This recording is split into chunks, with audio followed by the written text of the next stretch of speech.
किसी ऐसे व्यक्ति को जानते हैं जिसके जीवन में सब कुछ फर्स्ट क्लास चल रहा है, कभी कोई परेशानी ही नहीं आई, कभी किसी तरह का दुख का सामना ही नहीं करना पड़ा, जीवन भर बस सुख की ही प्राप्ति हो?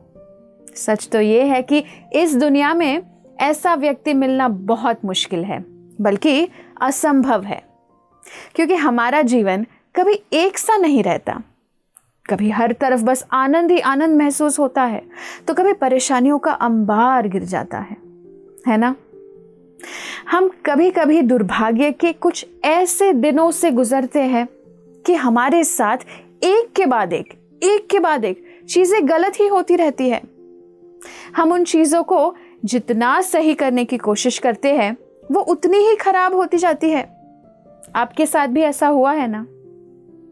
देखा जाए तो आज के ज़माने में कहीं ना कहीं हम में टॉलरेंस या समस्या को सहन करने की क्षमता कम होती जा रही है। साथ ही कभी कभी हम मानने लगते हैं कि हम अकेले ही अपने भाग्य के निर्माता हैं। हम अपनी बुद्धि और अपनी कोशिशों से हर चीज को प्राप्त कर सकते हैं। ऐसा माइंडसेट न केवल परिस्थिति को बेकाबू करता है, बल्कि हमें निराश भी करता है। ऐसा क्यों होता है? और ऐसे समय में हम एक शांत और एक संतुलित मन से परिस्थिति का सामना कैसे कर सकते हैं? क्या इसका कोई समाधान है? बिल्कुल है, श्रीमद् भगवद गीता।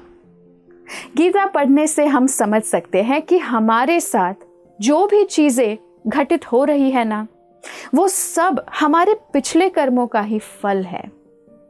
ऐसी परिस्थितियों में हमें धैर्य और सहनशीलता की जरूरत है।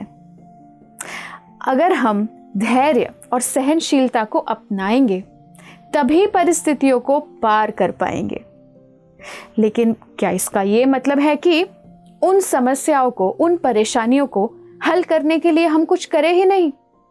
नहीं, बिल्कुल नहीं। अगर हम समस्याओं को, परेशानियों को समझदारी से हल करना चाहते हैं, तो हमें अपने आप को कमजोर करने वाली विचारधारा को मजबूत करने की जरूरत है। क्या हम ऐसा कर सकते हैं? बिल्कुल कर सकते हैं। कैसे?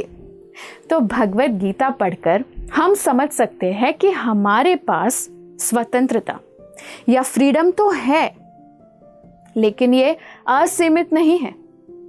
यानी हमारे पास फ्री विल नहीं, बाउंड विल है। इसके चलते हम जो भी कार्य करते हैं, हमें उसका रिएक्शन या उसका फल मिलता है। फिर चाहे वो अच्छा हो या बुरा हो, भुगतना तो हमें ही है, क्योंकि हम इस भौतिक प्रकृति के नियंत्रण में हैं। तो क्या इसका मतलब यह है कि हम काम करना ही छोड़ दें? कोई एक्शन करेंगे ही नहीं तो रिएक्शन ही नहीं मिलेगा? आप ही सोचिए, क्या ये लॉजिकल है? क्या ऐसा करना संभव है? नहीं, बिल्कुल नहीं।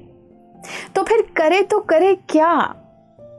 तो श्रीमद् भगवद गीता से हम ये भी समझ सकते हैं कि जब हम भगवान को केंद्र में रखकर हर कार्य उनके प्रति सेवा भाव से करें, तो ना तो ये अच्छा कर्म है, ना बुरा कर्म। ऐसे कार्य को अकर्म कहते हैं, जिसका ना तो अच्छा रिएक्शन मिलता है, ना बुरा रिएक्शन, जिसके लिए नए नए शरीर धारण करने की जरूरत पड़े। इसका तो सिर्फ एक ही रिएक्शन मिलता है, और वो है भगवान की भक्ति।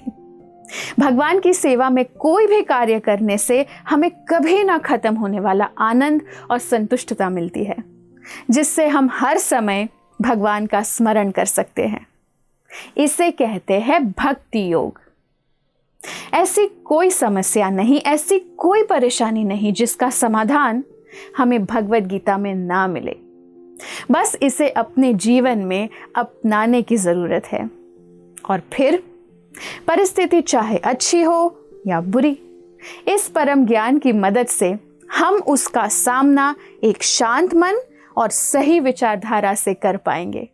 ऐसे ही और भक्तिमय कार्यक्रमों के लिए देखिए हरे कृष्णा टेलीविजन, और इसे प्राप्त करने के लिए आप अपने केबल अथवा DTH ऑपरेटर से संपर्क करें तथा और अधिक जानकारी के लिए आज ही डायल करें 7666 839 839।